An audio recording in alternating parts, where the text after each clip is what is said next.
이제 시작할까요? 오늘은 루터를 다 못할 거예요. 이제 10시 20분까지가 한 주어진 시간인데 할 수 있는 시간 한 루터를 하고 그 다음에 마치도록 하겠습니다. 혹시 질문이 잘 없을 줄 아는데 질문해도 저도 잘 모르고 하지만 질문 있으면 개인 카톡을 해도 되고 또 강의 마친 시간에 하셔도 뭐 줌상으로든 또 나와 계신 분들은 개인적으로 하셔도 괜찮습니다. 제가 아는 선에서 도움 드리도록 하겠습니다. 그리고 지난번도 말씀드린 건데 제가 하는 강의는 여러분 담임 목사님 다 알고 계십니다. 담임 목사님들은 교회에서 이런 강의할 기회가 없어요. 저도 주사랑교회 목회하는데 이거 교회에서 한 번도 얘기해 본 적이 없어요. 왜냐면 교회는 바빠요. 왜냐면 교회는 당장 급하게 약을 처방해야 돼요. 빨리 빨아줘야 되고 소화제 비겨야 되고 그런데 하는 거예요. 그러니까 우리 목사님은 저걸 모르는 거 아니야? 정말 말씀 다 알고 계십니다. 그러니까 요번에는 이제 신학이라고 우리가 기회가 주어졌고 여러분이 신학을 배워 왔기 때문에 이제 알약을 만드는 법부터 시작하는 거죠, 그죠? 그래서 제가 얘기하는 것이지 사실 여러분 다른 목사님 다 알고 계시고 또 제 강의 듣다가 궁금한 거 있으면 저한테 묻기보다 다른 목사한테 한번 물어보세요. 얼마나 여러분 좋아하시겠어요? 저런 걸 묻다니 되게 좋아하실 거예요. 정말입니다. 그러니까 뭐 저한테 물어도 되지만 다른 목사님 여쭤보시고 이렇게 하면 좋겠어요. 교회 역할이 따로 있고 이런 신학교, 신학원의 역할이 또 따로 있는 거예요. 그죠? 자, 이제 루터 들어가겠습니다. 종교개혁이죠. 우리는 이제 종교개혁이라고 말했습니다. 근데 원래 영어로는 The Reformation, 그러니까 그 개혁입니다. 무슨 말이 없어요? 종교란 말이 없죠. 그러니까 그 개혁입니다. 그냥 더 붙이면 그거 다 아는 거예요. 왜 종교란 말이 없냐면 중세는 교황의 지배 아래에서 세상과 교회가 하나로 묶였던 기독교 왕국이었단 말이에요. 그러니까 종교나 정치나 사회가 다 하나로 묶여 있는 거예요. 근데 이 개혁을 하면서 루터와 칼빈 이런 개혁자들이 이 묶인 것 중에 딱 잘라가지고 종교만 개혁한 것이 아니란 말입니다. 종교를 개혁하면은 당시 다 묶였기 때문에 당연히 정치가 개혁되고 사회가 개혁되고 다 개혁되는 거예요. 그래서 이제 유럽에서는 종교 개혁을 종교란 말 안 쓰고 그냥 그 개혁 이렇게 말합니다. 왜냐면 모든 게 다 개혁됐으니까. 그래서 더 리포메이션 이렇게 말합니다. 물론 그렇다고 종교가 빠진 채로 사회, 문화, 정치만 개혁된 거는 아니죠. 우리 신학자들 말고 일반 사회 연구하는 분들, 일반 역사가들은 종교 개혁을 연구할 때에 그들도 연구하거든요. 근데 거기는 이제 종교나 교리사는 빼버리죠. 그들은 사회 개혁, 문화의 개혁, 정치의 개혁 이렇게 연구한단 말이에요. 그것도 종교개혁의 일부죠. 하지만 더 리포메이션의 가장 중요한 개혁은 뭐예요? 종교가 맞습니다. 하나님을 찾아가는, 하나님의 은혜를 찾아가는 개혁이란 말이에요. 그러니까 종교개혁이 맞아요. 하지만은 또 우리가 그 종교개혁을 중심으로 살펴볼 건데 이게 원래 영어 그대로 더 리포메이션을 배우려면은 이제 정치개혁, 사회개혁, 문화개혁 다 해야 되잖아요. 그죠? 그렇게 하려고는 시간이 부족하고 또 강사의 실력도 부족하기 때문에 그렇게 안 되고 한국어 번역대로 종교개혁에 맞춰서 우리가 볼 겁니다. 근데 더 리포메이션의 핵심은 종교개혁이 맞습니다. 그러니까 번역을 잘한 거지요. 아무튼 종교개혁은 이제 크게 세 그룹으로 나눌 수 있습니다. 루터파, 그 다음에 우리가 아는 개혁주의, 개혁파, 그 다음에 제세례파 이렇게 세 개로 나눌 수 있습니다. 루터파는 이제 독일 중심에서 루터로 시작된 건데 이 종교개혁의 특징은 뭐냐면 루터 개인의 인생의 질문, 신학적 질문, 실존적 고뇌에서부터 출발해요. 그러니까 신학에서부터 출발한단 말이에요. 신학에서부터. 그러면서 결국 교회개혁과 사회개혁으로 넘어가요. 근데 이 세 그룹의 종교개혁자 중에서는 가장 보수적이라고 할 수 있어요. 왜냐면 이 세 그룹의 종교개혁 중에서는 가장 많이 세상 군주에다가 힘을 실어줘요. 그리고 이신칭이라는 종교개혁을 시작한 가장 중요한 교리에 몰두한 나머지 예배개혁이나 교회 자체의 정치개혁을 하지 못한 채로 그냥 이제 중세 것을 그냥 그대로 받아가요. 그 루터파가 지금 감독제로 남아있거든요. 그 루터 같은 경우에는 이제 종교개혁이 1세대니까 1세대들은 난 딴 교회 차릴 거야 하고는 종교개혁한 게 아니란 말이에요. 왜냐면 내가 사랑하는 이 교회가 지금 타락했는데 내가 이렇게 주장하면 내가 사랑하는 이 교회가 내 주장을 받아들여서 다시 거룩해지겠지. 이걸 기대했죠. 제일 처음부터 루터가 난 딴 교회 할 거야 이게 아니란 말이에요. 그러니까 이제 종교개혁 1세대들은 아무래도 교회론, 그러니까 우린 같은 교회라고 보고 있으니까 교회론을 더 열심히 연구하지는 못했을 거예요. 왜냐면 교회를 떠난다는 생각 안 했거든요. 근데 이제 종교개혁 2세대가 되면은 이제 떠난 게 확실히 됐죠. 왜냐면 그들이 우리를 이단으로 모른 거예요. 우리가 떠나고 싶어 떠난 게 아니라 그들이 우리를 뭐 이단자로 판명하니까 이제 떠난 게 확실히 되잖아요. 그러니까 2세대부터는 이제 교회 개혁까지 들어가게 되는 겁니다. 그러니까 루터파가 감독제로 나왔단 말은 교황제에서 교황만 빼면은 뭐예요? 감독제입니다. 제도가 교황만 빼면은 감독제가 돼요. 그래 루터는 이신칭의 교리를 바꾸는 데 몰두한 나머지 이제 교회는 별로 개혁하지 않았어요. 그래서 이제 감독제도로 나오게 돼요. 그러나 이것이 이제 개혁파로 넘어오면서는 좀 더 철저하게 들어가게 돼요. 개혁파는 그 시작이 스위스에서 츠빙글리아 시작하는데 좀 다른 게 뭐냐면 루터가 신학적으로 실존적으로 종교개혁을 시작했다면 츠빙글리는 윤리 문제, 예배 개혁 문제를 중심으로 두고 개혁을 시작했어요. 그 츠빙글리는 신학자라기보다는 어떤 뭐랄까요? 신학은 있지만 좀 더 윤리 운동자 같은 그런 모습으로 제일 처음에 시작이 돼요. 개혁파가. 그러다가 츠빙글리가 죽은 다음에 불링거가 등장하고 그 이후로 칼빈이 등장해요. 칼빈에 있어서 이 개혁주의 전통이 확립이 되게 됩니다.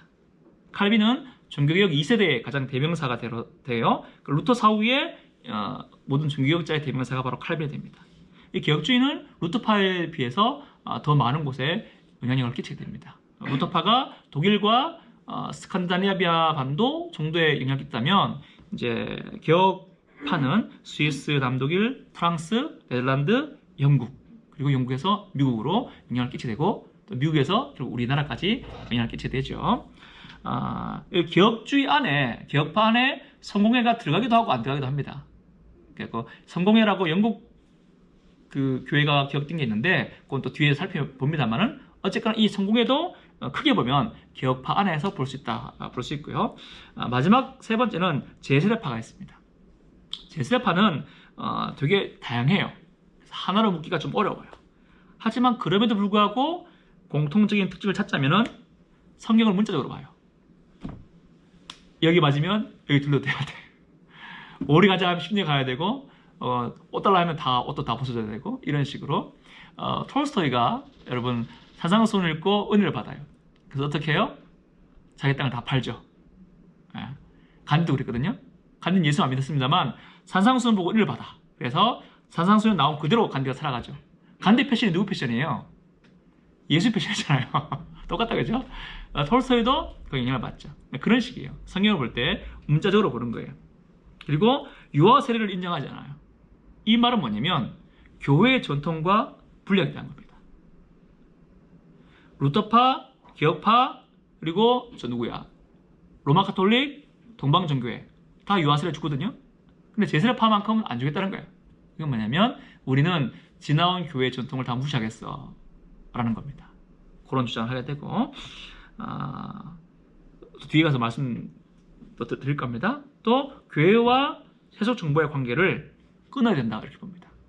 앞에 루터파와 개혁파는 교회의 독립성을 지키고는 싶었지만 하지만은 더 리포메이션이니까 당신은 막 뒤섞인 사회란 말이에요. 그러니까 교회만 세상에서 딱 떨어져서 분리하는 것이 아니라 다 함께 해결했단 말이에요.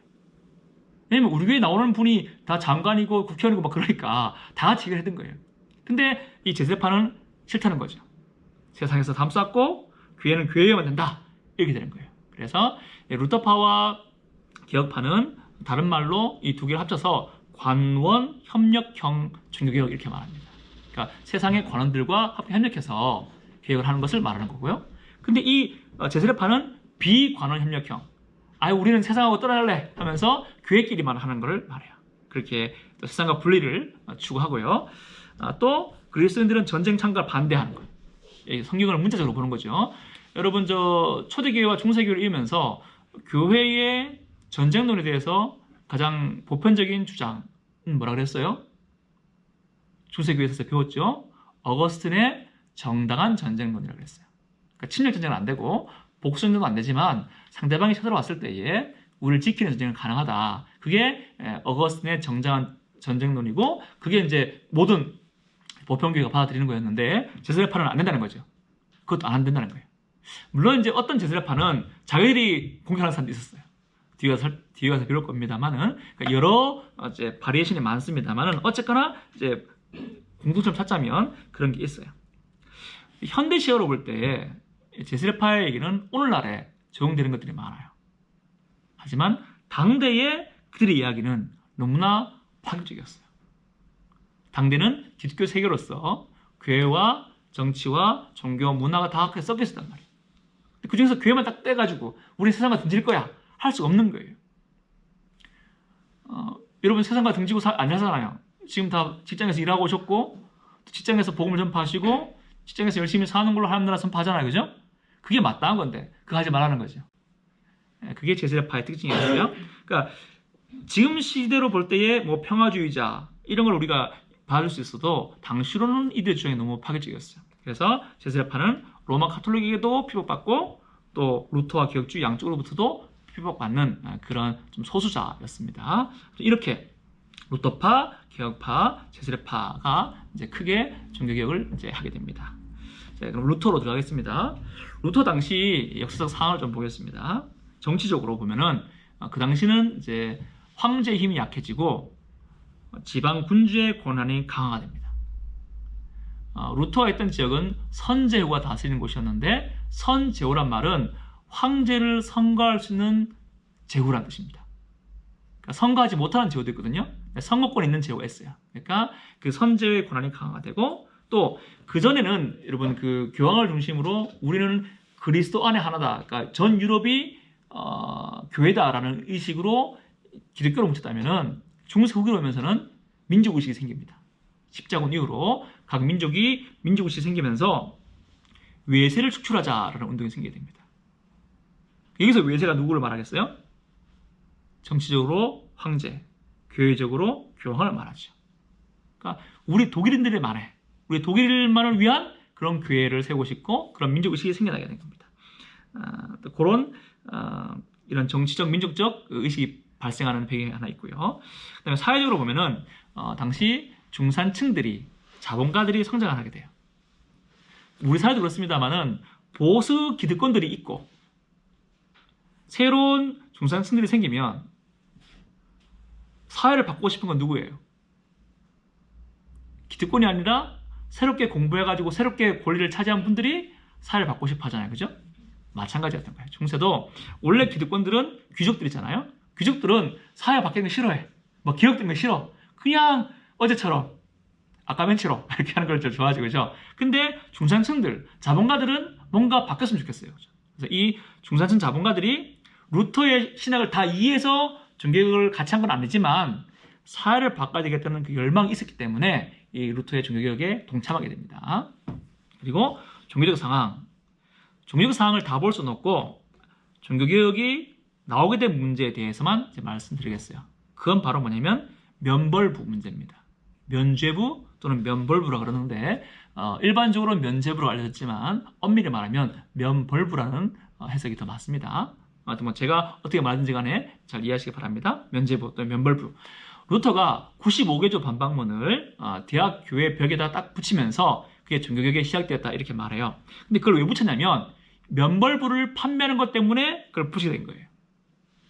이 면벌부가 왜 종교개혁까지 가게 된 걸 보려면 아까 칠성례 신학을 봐야 돼요. 칠성례 신학 기억하시죠?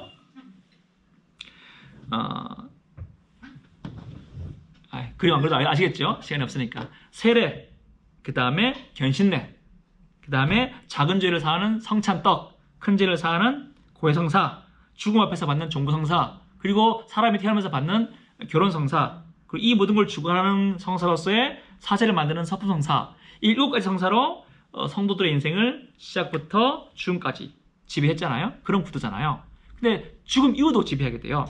왜냐면 7승례를 다 받더라도 6승례를 다 받더라도 천국에 바로 가는 건 아니에요. 아까 말씀드렸지만 죄의 용서는 받지만 뭘 못 받냐면 뭐가 남았냐면 죄에 대한 벌이 남았다는 거예요. 그 벌을 치르는 게 바로 보속이라고 그래요. 보속. 우리한테는 없는 개념인데 로마 카톨릭은 아주 중요한 개념입니다. 죄는 용서받아요. 떡 먹고 사자가 고해성사하면서 죄 용서합니다 이렇게 말하면 죄 용서받는단 말이에요. 근데 뭐가 남았냐면 그 죄에 대한 벌 받는 게 남은 거예요. 그 벌을 우리가 받아야 돼. 화장실 청소를 하거나 뭐 쥐돈 100번 해오거나 이런 걸 하면서 그걸 벌로 받아야 되는 거예요. 그 보석을 치러야 되는 거예요. 이 보석을 이 살면서 다 치러야 되겠죠, 그죠? 근데 보석이 너무 많아가지고 살면서 다 못 치러. 그럼 어디 가서 치러야 되냐면 연옥 가서 보석을 치러야 되는 거예요. 근데 바로 이 보석을 성도들한테 부과하는 거, 당신은 화할 청소하세요, 당신은 교회 청소하세요, 이게 바로 어디서 부과하냐면 고해성사에서 부과하는 거예요. 고해성사에서 신부가 그걸 듣고 당신 이런 죄를 지었으니까 이걸 하면서 그 벌을 없애세요 라고 이제 처방을 하는 거예요. 근데 이 고해성사가 4단계로 이제 구성이 돼요. 제일 처음에 참회, 내가 죄가 있구나 깨닫고, 두 번째로 고백하는 거죠. 사제한테 가서 내가 이런 죄를 지었어요 고백해. 그럼 세 번째로 사제가 그 죄 용서합니다, 당신의 죄가 없어졌어요 라고 선언해줘요. 면제해 주는 거예요. 그 죄에 대한 지옥 심판은 면제해 주는 거예요. 그럼 여기서 끝나야 되는데 그 다음에 중요한 게 뭐냐면 보석이 남은 거야. 죄는 내가 용서해 줬지만 그 죄에 대한 벌은 남았으니까 그걸 당신이 고행을 하든지 공로를 쌓든지 하면서 벌을 채워세요가 남은 거예요. 이 보석이란 게 제일 처음에는요 목회적인 관점에서 관여된 거예요. 이런 겁니다. 이건 이제 우리 개신교 안에도 이런 게 있죠. 우리가 큰 죄를 지었어요. 그래서 목사님 제가 이런 죄를 졌고 교회가 다 알게 됐어. 그럼 우리가 징벌을 7일을 하잖아요. 그래서 7일도 잘 없습니다만은 뭐 수찬 정지시킨다든지 또 직분을 내려놓게 한다든지 뭐 앞에 나와서 사과를 하게 한다든지 하잖아요, 그죠? 그것도 어떤 면에서 보자면 당신이 죄를 졌으니까 앞으로 같은 죄를 안 짓겠다는 마음의 다짐을 해라 라는 그런 긍정적인 면이 있죠, 그죠? 그러니까 목회적 돌봄, 어떻게 그런 죄를 졌어요? 앞으로는 그런 죄 안 짓도록 공식적으로 사과하시고 잠시 동안 직분을 내놓으시고 하십시오, 이렇게 하는 거예요. 그런 차원에서 절치면 한 거예요. 근데 이게 목회적 배려를 벗어나서 뭐예요? 죄사함의 코스를 완료하는, 죄사함의 코스를 끝내는 공로가 되었을 때에 보석은 죄를 멀리하라는 목회적 관점이 아니라 이제 뭐예요? 죄 용서를 다 끝내야 되는, 죄의 벌을 끝내야 되는 뭐랄까 코스를 꽉 쥐는, 사람들의 영혼을 꽉 옥죄는 그런 굴레가 되어버린 것이죠. 그러니까 보석이 가장 강력한 굴레가 되어버린 겁니다. 고해성사라는 것이 제일 처음부터 교회에 들어온 것은 아니었습니다. 제일 처음에는 이게 이런 게 없었어요. 근데 이게 언제 들어왔냐면 13세기에 라테란 회의를 통해서 고해성사를 공식화시켰고, 14세기에는 고해성사를 할 수 있는 신학적 근거를 마련했어요. 성경이 없다고 그랬잖아요, 아까, 그죠? 아까 라틴어 고야라는 사실 뉴치란 말이었잖아요. 근데 이제 어떤 고해성사를 할 수 있는 근거가 뭐냐면, 교회가 지금 고해성사는 뭐예요? 내가 벌을 면제받기 위해서 하는 거죠. 네. 죄를 용서받은 다음에 벌을 이제 털어내기 위해서 벌 얘기 듣는 거잖아요, 그죠? 근데 이 벌을 털어낼 때에 벌을 털어내기 너무 어려우니까 좀 도와줘야 되잖아요, 그죠? 근데 그걸 도와주기 뭐냐면 벌을 털어내는 게 내 공로를 쌓는 건데, 그럼 내 힘으로 하는 공로를 쌓기가 너무 어려우니까 남아있는 공로를 좀 빌려와야 되겠어. 그 잉여 공로가 있다는 건데, 어떤 사람, 우리 같은 사람 말고 뭐 마리아나 이런 사람들 있잖아요. 우리가 성인으로 추앙받는 사람들 있죠. 시성식 되면서 김대건 신부가 성인 됐습니까? 잘 모르겠네요. 그런 분들은 잉여 공로가 있다는 거야. 그러니까 하나님께서 100점을 요구하는데 그런 특별한 사람들은 120점, 130점 받았다는 거예요. 그럼 이제 100점만 받으면 천국 가니까 그 사람들은 100점을 천국 갔고 나머지 20점, 30점이 남았잖아요. 그게 누구한테 있냐 이거야. 그게 바로 교황에게 있다는 겁니다. 교황은 그 공로의 창고를 가지고 있고 열쇠대가 있잖아요. 그 열쇠로 그 공로의 잉여분을 누군가에게 줄 수 있다는 거지. 근데 그 잉여분을 줄 때에 보석의 과정을 통해서 주는 겁니다. 보석은 여러 가지입니다. 금식 기도하세요, 뭐 성지순례 하세요, 이런 거였어요. 근데 이런 보석의 과정 중에서 가장 제일 좋은 보석이 뭐였냐면 십자군이었어요. 십자군은 사람 전쟁하라는 거 아닙니까? 죽으라는 얘기잖아요. 그 사람한테 그냥 전쟁에 오라 그러면 누가 오겠어요, 그죠? 그러니까 교황이 약속하는 거지. 전쟁 가면은 최고의 완전 보석 주겠다고, 다 털어내주겠다고, 벌 다 털어내주겠다고. 그 말 들으니까 그 당시는 이제 종교 아래에 있던 사람들이니까 다들 일어나가지고 십자군에 참여하게 된 거예요. 그렇게 했던 것이 후대로 오면서 뭐가 제일 간편합니까? 돈이 제일 간편하잖아요, 그죠? 돈이 제일 간편하잖아요. 그러니까 제일 처음에는 이제 보세요. 목회적 관점에서 죄 짓지 말라고 했던 것이, 그 다음에는 이제 죄에 대한 벌을 없애는 거. 그래서 뭐 고행을 하거나 주기도문을 몇 번 외우거나 성실을 갔다 오거나 이렇게 했던 것이, 이제 교황이 자기 이익을 위해서 십자가를 갖다 몰아 넣었단 말이에요. 근데 그것이 나중에 후대로 가면서는 뭐 그럴 거 뭐 있나, 돈만 되면 되지, 이렇게 된 거예요.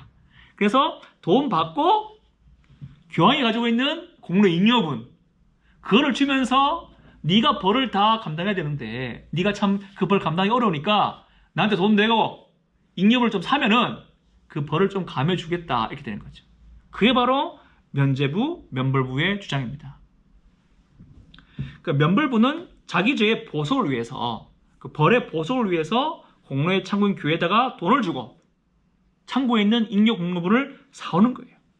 그렇게 해서 자기 죄의 죄의 벌을 보석하는 과정을 치르는 거예요. 근데 초기에는 이 면벌부가 내 죄의 벌을 위해서 돈 주고 사는 거였어요. 근데 이게 후반부로 가면서 어떻게 되겠어요? 너희 아빠, 죽은 너희 엄마, 죽은 너희 할아버지를 위해서도 살 수 있어, 이렇게 되는 거예요. 그럼 장사가 잘 되겠어, 안 되겠어요? 잘 됩니다. 장사 잘 되는 거죠. 다들 효심이 있잖아요. 그러니까 막 사는 거예요. 그렇게 변질돼 갑니다. 저는 성당을 다녀본 적이 없는데, 성당을 다녀본 우리 교인들이 하는 말을 들어보면, 이제 지금도 저기 성당 가면은 뭐 이렇게 촛불을 켜놓은 거 있대. 죽은 자를 위한 뭘 한대요. 그 사람들이 거기에다가 돈을 많이 낸대. 그런 마음을 이제 악용하는 거죠. 그렇게 해서 면벌을 파는 겁니다. 그러니까 아무튼 면벌부라는 것이 원래는 뭐냐면 보석에 관계된 차원에서 그 사람의 벌을 대신한다는 차원에서 등장한 것이 면벌부예요. 물론 우리 반대하지. 하지만 면벌부 자체가 뭐냐면 내가 치러야 되는 벌을 대신한다는 것에서 등장한 것이 바로 면벌부인데, 나중에 이게 변질돼가지고 루터가 설교를 들었는데 뭐냐면 돈만 내면은 모든 죄가 다 용서받는다고 이렇게 말하는 거예요. 아니지. 면벌부는 죄에 대한 벌을 감당하는 차원에서 나온 게 면벌부란 말이에요. 근데 이 면벌부를 파는 요한 테첼이라는 상인이 이것만 사면 그냥 다 죄까지 다 용서받는다고 이렇게 주장하게 되는 겁니다. 그렇게 되고요. 아무튼 일반 백성들은 이 면벌부를 사지 않으면 공포 가운데 사는 거예요. 이 돈 주고 사야지 우리 아빠도 구해줄 수 있고, 지금 우리 엄마도 연옥에 있는 기한을 줄여줄 수 있고, 나도 좀 기한을 줄 수 있겠는데 이거 안 사면은 뭐 공포가 막 엄습해 오는 거죠.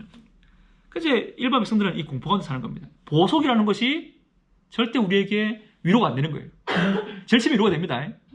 집사님, 내가 이번에 신부님 말 듣고 주돈 100번 하고 왔잖아. 집사님 몇 번 했어? 나 50번. 그럼 내가 막 위로가 돼, 그죠? 나 100번 했으니까. 조금만 지나보세요. 그게 위로가 됩니까?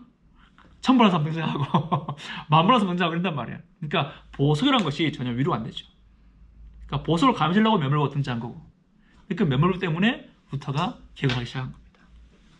아무튼 복음은 기쁜 소식인데 전혀 기쁘지 않은 것이 당시 중세의 칠성내 신학이었고 또 보석 신학이었단 말입니다.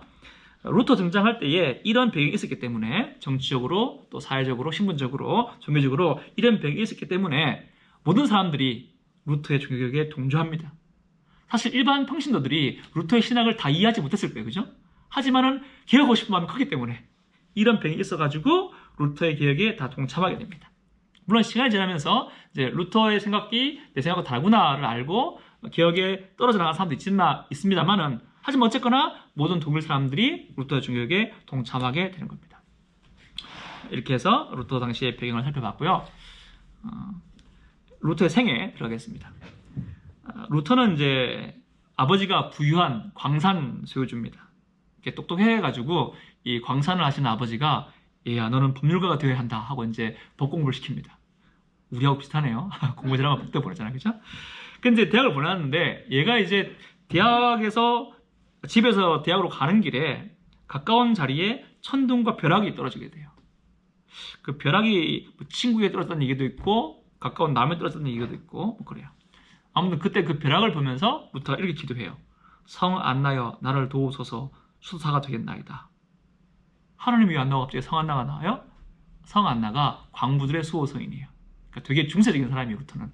성 안나에 도와주세요. 내가 수사가 되겠습니다. 이렇게 기도하게 됩니다.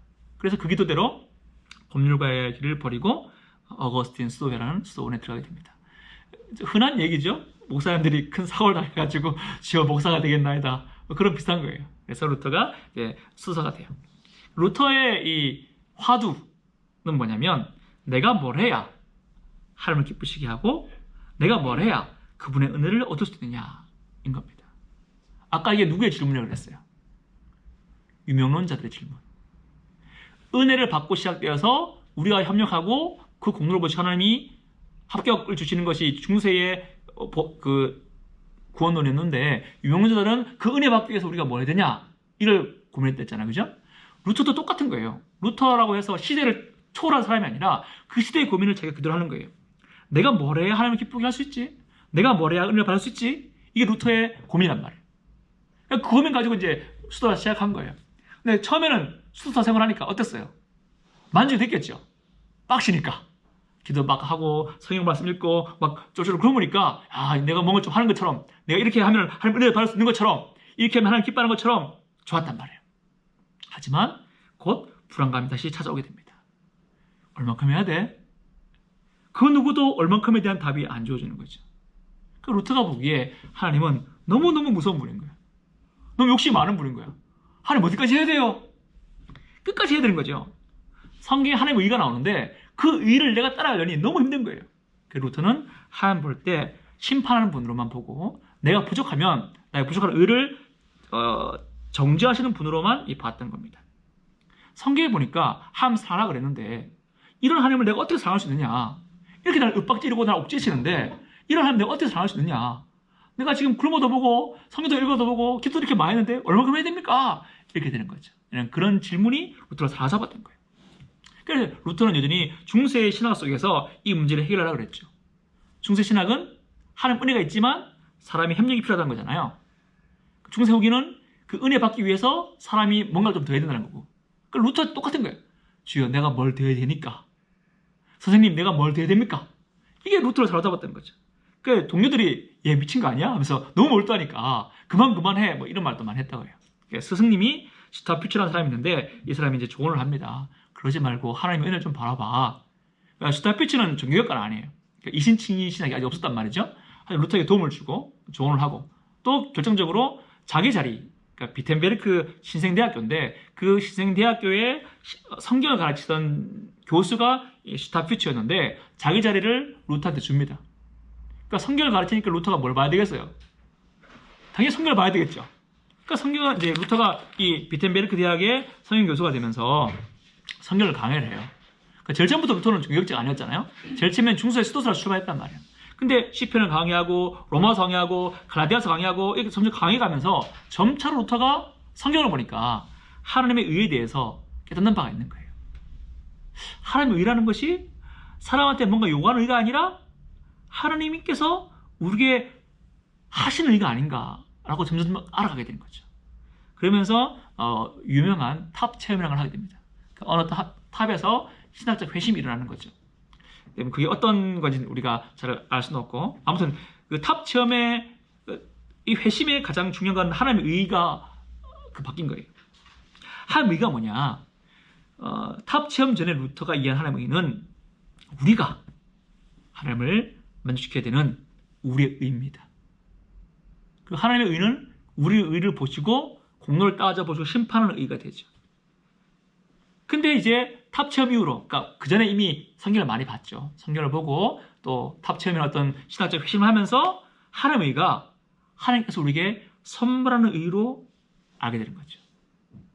어찌 하나님의 의가 우리 공로와 거래하는 개념이 될 수 있는가? 하나님의 의는 사람의 행위와는 아무런 상관없는 거다. 내가 하나님 앞에 살 수 있다면 그건 오직 하나님의 은혜뿐이지 나의 공로가 아니다. 그렇다면 이 하나님의 의가 뭐겠느냐?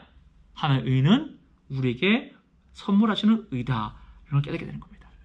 그래서 하나님의 의가 응징적 의에서 구속적 의로 바뀌게 되는 것이고 하나님의 의가 수동적으로 하나님의 자비를 받는 거로 하나님께서 당신의 자비로 예수 믿는 자에게 주는 의라는 것을 알게 되는 것이죠. 이게 아주 중요한 것입니다.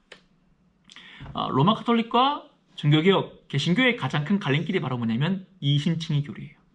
이신칭의. 개신교 가운데는 우리가 다른 개신교도 있죠. 감리교, 오순절, 그렇죠? 그분들도 이신칭의에 대해서는 동의합니다. 그러니까 개신교와 로마 카톨릭은 가장 다른 게 뭐냐면 크게 두 가지인데 하나는 교회론이 다르고 교황이 우리 머리다. 우리가 알잖아요. 그죠?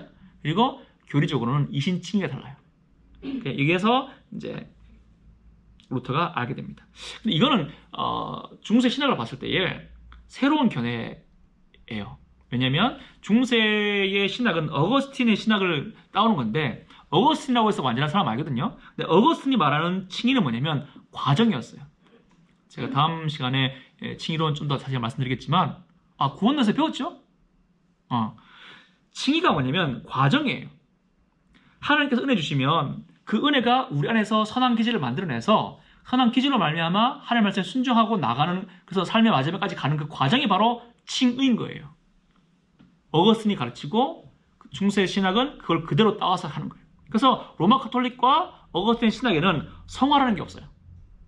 칭의가 다 뭉뚱그려서 칭의인 거예요. 근데 그러니까 여기서 말하는 칭의는 우리가 은혜 받아서 우리 안에서 만들어가는 의, 우리 안에서 뭔가를 찢어 볶아가는 의가 바로 어거스틴과 중세 로마가 가르쳤던 의라면, 루터가 말하는 의는 우리 바깥에 있는 거예요. 바깥에 누구한테 있어요?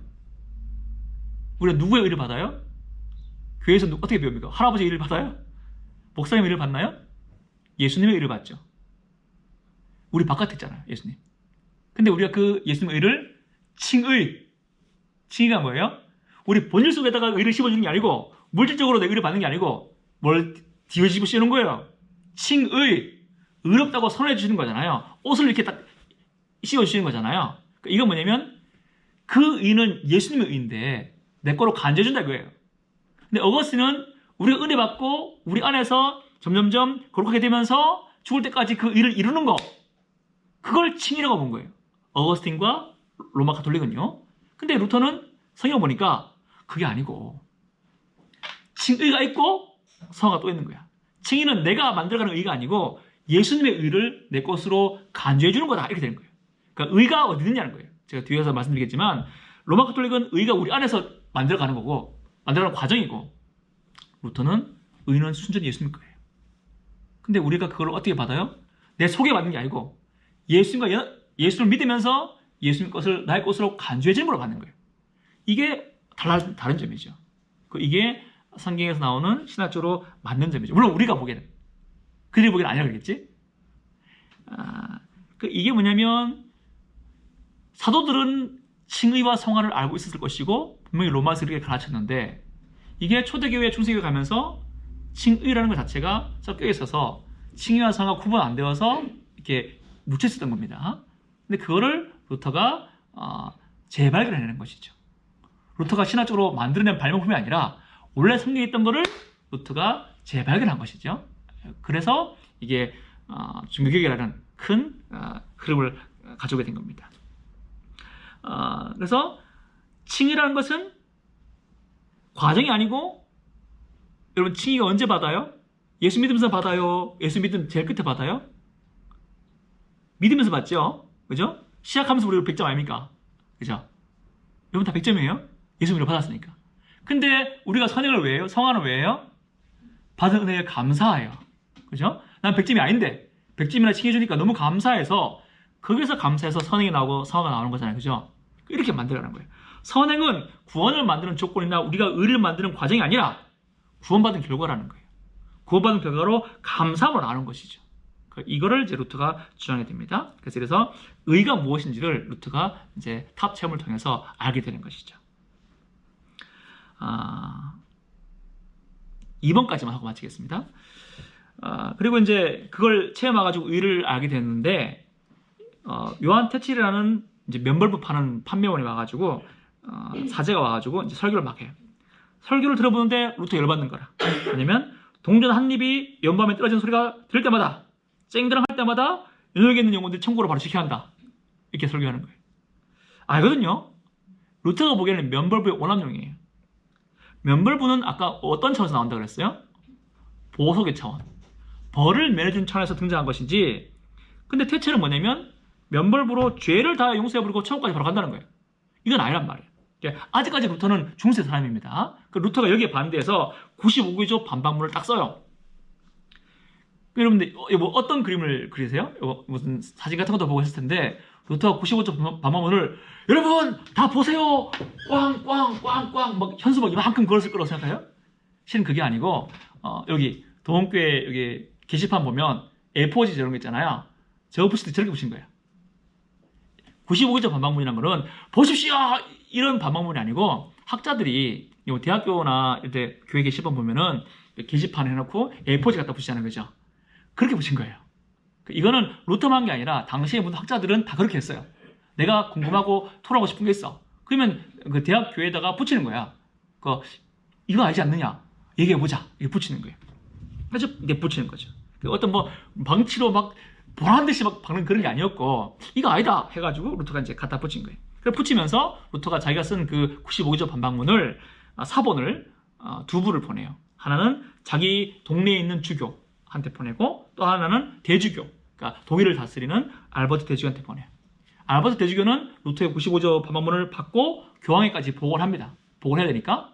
근데 교황은 바쁘니까 그걸 안 읽었어요. 뭐야 이거 아무것도 안 읽어가지고 바빠 죽겠는데 관심도 없었단 말이에요. 근데 어떻게 하다가 그 사본 하나가 인쇄업자의 손에 들어가게 된 거예요. 인쇄업자가 쪽 보니까 뭔가 좀 획기적이야. 그래서 막 번역해가지고 인쇄업자가 독일어로 번역해가지고 출판하게 됩니다. 갑자기 전 독일에 막 들끓어 오르는 거야. 하룻밤 사이에 루터가 영웅이 돼버린 거예요. 교회와 교황의 권리에 태클 거는 사람 루터 이렇게 돼버린 거죠. 근데 사실 95조 반박문은 그렇게 과격하진 않아요. 우리가 아는 종교개혁자 같은 게 아니고 아직까지 덜 종교개혁, 그러니까 절반 중세인 절반 종교개혁자 이런 모습이에요. 95조 반박문은 아직까지도 연옥이 있다는 걸 인정하고 또 교황의 권위도 인정하고 면죄부가 필요하다는 것도 인정해요. 그러니까 전면적으로 거부하지 않단 말이에요. 다만 많은 부분에서 루터가 교황의 어떤 원함용에 대해서 경쟁의 면에 대해서 태클을 거는 것이죠. 그렇지만 루터의 이 태클검이 불만이 많았던 독일 사람들에게 아주 이 불을 붙이게 된 거죠. 그러니까 원래 루터는요, 자기가 95조 반박문을 쓰면은 교황이 자기 말을 들을 줄 알았어요. 교황님이시여, 저 요한 테첼이 설교하는데 저거 잘못된 설교 아닙니까? 면죄부 오래 이렇게 파는 거 아니잖아요. 교황님 이거 잘못된 거죠? 내 말 좀 들어주세요. 이렇게 쓰면 교황이 제 말 듣고 자기 편 들을 줄 알았는데 루터는 아직까지 중세교회의 충치가 이러는 것이죠. 그러니까 루터는 시작부터 교회를 뒤집어야 돼. 교회를 새로 짜야 되겠구만. 이렇게 한 것이 아니란 말이에요. 그냥 학자로서 이제 자기 의견을 제시한 건데 그게 막 인쇄업자가 막 번역해가지고 출판하면서 갑자기 하루아침 사이에 독일의 영웅이 되면서 개혁의 어떤 기수가 되어버린 것이죠. 그렇게 되니까 교황도 무슨 일이야 하면서 그때 다시 95조 반박문을 보게 되는 겁니다. 보니까 나를 공격하는 게 있는 거야. 그래가지고 그 다음부터 이제 루터를 공격하게 됩니다. 그거는 다음 주에 하겠습니다. 다음 주는 안 하죠. 우리가 이제 막 이제 머리를 돌리기 시작했는데 다음 주 또 쉬어야 돼. 그리고 그 다음 주에 또 덩 배가지고 오거든요. 이게 참 좋은 건지 안 좋은 건지 잘 모르겠네요. 다 까먹고 오십시오. 혹시 질문 있습니까? 없죠? 하시지 마세요. 나도 잘 몰라요. 내 문제는 제가 고민해보고 두 번째 시간쯤에 말씀드릴 테니까 그걸 잘 보시고 하시면 되겠습니다. 예, 그러면은 오늘 이 시간 마치겠습니다. 예, 수고하셨습니다.